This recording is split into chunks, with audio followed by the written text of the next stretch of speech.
They are literally the veins and arteries of our modern cities, but we almost never give them a second thought. I'm talking about conveyance systems. Yep, the elevators and escalators that make things like skyscrapers and giant airports even possible. Okay, let's dive into this hidden world of vertical transportation. It's such a simple, everyday thing, right? You push a button, a box shows up, and it takes you where you need to go. But behind that one simple press is this whole symphony of engineering, psychology, and design that shapes everything from how a building is built to whether you actually like working there. And that right there is the key. This isn't just about moving people around, it's big business. A bad elevator experience can literally make or break a building's reputation and its value. So, yeah, the stakes are incredibly high. So, let's start with the part we all know and, well, love to hate the weight. That daily vertical commute is shaped by all these factors we never even see, and they're all designed around one critical psychological number. This is it, 90 seconds. This is the magic number that engineers and designers are obsessed with. Why? Because studies show that this is the exact moment our patience just snaps. If your total trip time, from the second you hit that button to the moment the doors open on your floor, is longer than 90 seconds, you start to get annoyed. And if you cross the 2-minute mark, oh, people get genuinely frustrated. So everything, the number of elevators, how fast they go, is all calculated to keep you under that 90-second limit. Okay, so once you're finally on the ride, the whole experience changes. You're not just waiting anymore. You're inside this very unique, very personal little space. I mean, really think about it. An elevator cab is one of the only public places where you are forced into incredibly close contact with total strangers. You're in a tiny, confined box with absolutely no way out. This creates a really specific psychological vibe, which is why the interior design is, surprisingly, so important. And designing that space? It is a huge challenge. The materials you pick have to be tough enough to handle constant physical abuse, not to mention the gravitational stress of speeding up and slowing down, plus nonstop vibration. But at the same time, the design has to somehow soothe that passenger anxiety of being crammed into a tiny box. It's a really tough balancing act.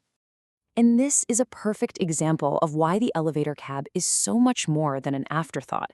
It's really an extension of the building's entire architectural vision.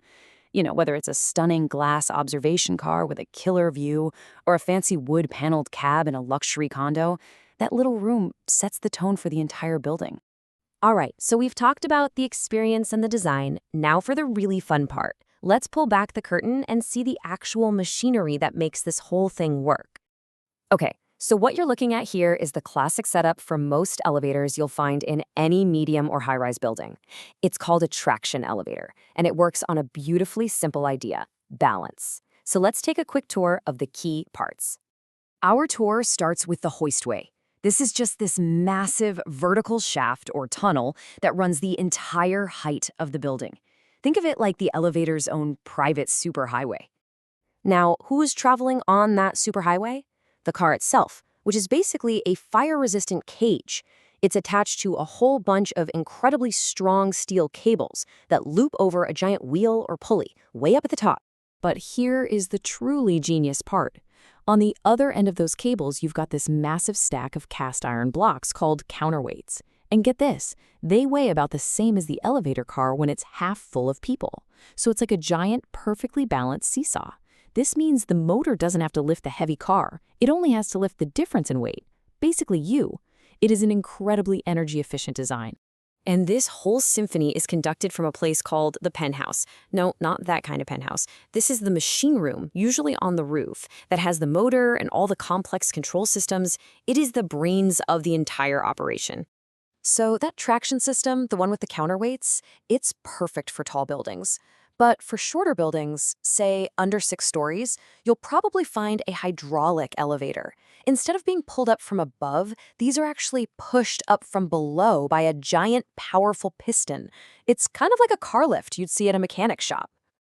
Now, as you can imagine, a system that moves people hundreds of feet in the air isn't just left up to chance.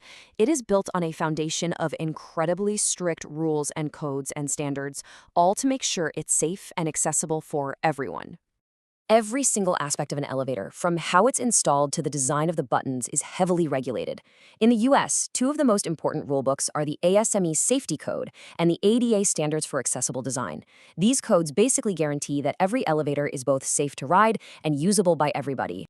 And out of all those accessibility standards, there's one number that has a huge impact: 36 inches. That's the absolute minimum clear width that an elevator door has to be. But that one single measurement really affects the size of the car itself. Take a look at these diagrams. They show how the location of the door actually changes how big the cab needs to be. If you have a door that opens to the side, the cab has to be at least 68 inches wide to give enough room to maneuver inside. But if you have a wider door in the center, you can get away with a wider 80-inch car. It all comes back to making sure there's enough space for everyone.